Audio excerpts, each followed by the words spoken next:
être séduit, induit en erreur. Si nous mourons avec lui, nous vivrons aussi avec lui. Si nous souffrons avec lui, nous régnerons aussi avec lui. De Timothée 2, 11-12. Afin que je le connaisse et la puissance de sa résurrection et la communion de ses souffrances pour être conforme à lui en sa mort. Philippiens 3, 20. À nouveau, nous rencontrons l'allusion à la mort du Christ dans la lettre de Paul aux Philippiens.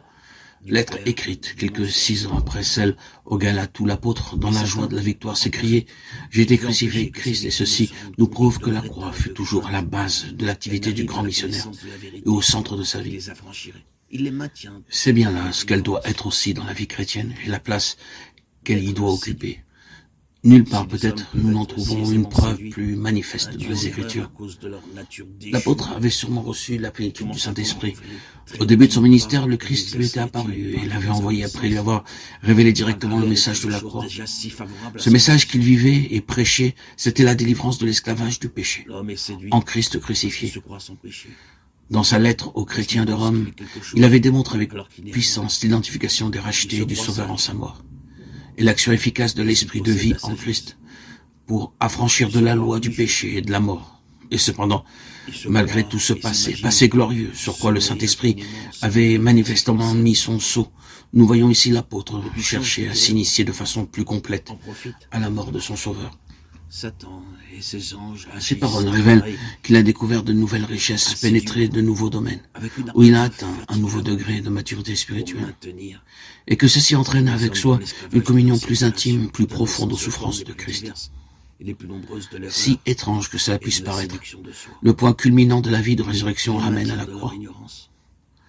Comment l'apôtre s'avance-t-il, se hâte-t-il vers le prix de sa vocation céleste en Jésus-Christ, en souhaitant ardemment de communier avec Christ en sa mort, d'être rendu conforme à lui, souffrir avec le Seigneur, c'est aussi être glorifié avec lui. Romains 8, 17. Nous avons été accablés excessivement au-dessus de nos forces, désespérant même de vivre condamnés à mort, afin que nous n'eussions point confiance en nous-mêmes, mais en Dieu, qui ressuscite les morts. 2 Corinthiens 1, 8, 9. Il ressort de ce passage que même si nous savons déjà ce que c'est que d'être crucifié avec Christ et que de participer à la vie de résurrection, nous sommes cependant constamment amenés à l'apprendre comme à nouveau. Ce n'est pas là un principe, une chose admise une fois pour toutes, mais un fait toujours actuel, que, livrés à nos seules ressources, nous sommes sans force.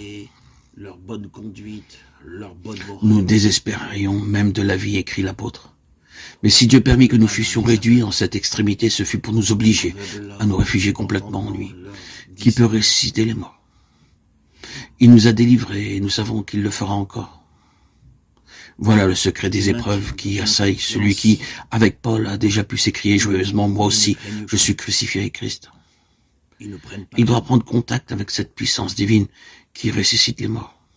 Alors, dans les adversités, les faiblesses, les circonstances qui le dépassent, où il désespère de tout et de tous, où tous les concours humains sont inutiles ou font défaut, il se réfugie en Dieu et y trouve la délivrance. Puisqu'après tant d'années de communion avec Dieu, l'apôtre avait encore besoin de passer par ces expériences de mort et d'impuissance,